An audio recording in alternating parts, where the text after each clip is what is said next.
Ngày 27 tháng 7 năm 2022 thêm 1.761 ca mắc COVID-19 trong cả nước. Bản tin phòng chống dịch COVID-19 của Bộ Y tế ngày 27 tháng 7 cho biết ca COVID-19 mới tăng lên 1.761 cao hơn ngày trước đó 301 ca. Trong ngày Quảng Trị bổ sung 911 F0, số khỏi bệnh trong ngày là 7.516 người. Kể từ đầu dịch đến nay Việt Nam có 10.772.980 ca nhiễm, đứng thứ 12 phần 227 quốc gia và vùng lãnh thổ.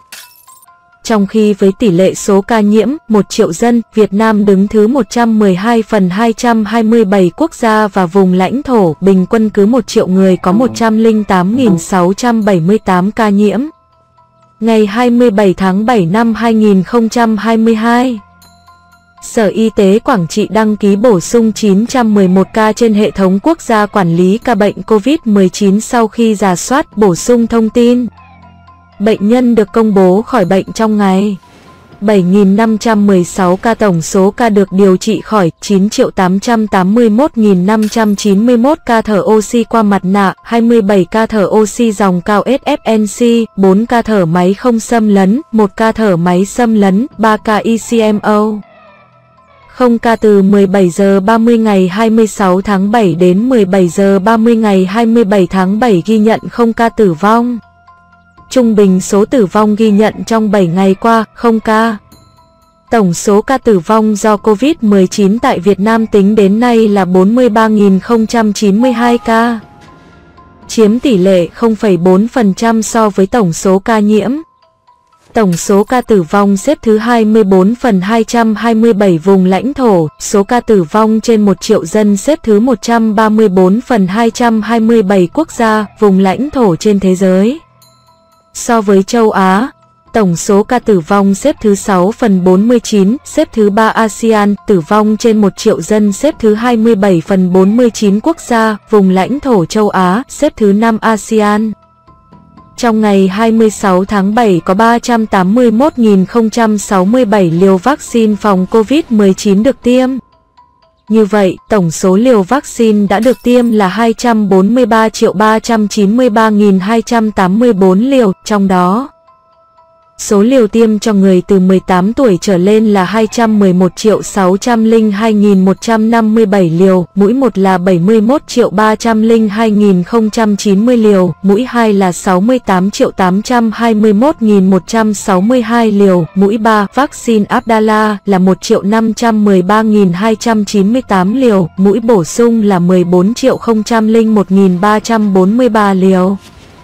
Mũi nhắc lại lần 1 là 47.643.518 liều, mũi nhắc lại lần 2 là 8.320.746 liều. Số liều tiêm cho trẻ từ 12 đến 17 tuổi là 20.287.847 liều, mũi 1 là 9.037.417 liều, mũi 2 là 8.686.430 liều. Mũi nhắc lại lần 1 là 2.564.000 liều. Số liều tiêm cho trẻ từ 5 đến 11 tuổi là 11.503.280 liều, mũi 1 là 7.633.165 liều, mũi 2 là 3.870.115 liều. Trên thế giới, cả thế giới có 577.444.651 ca nhiễm.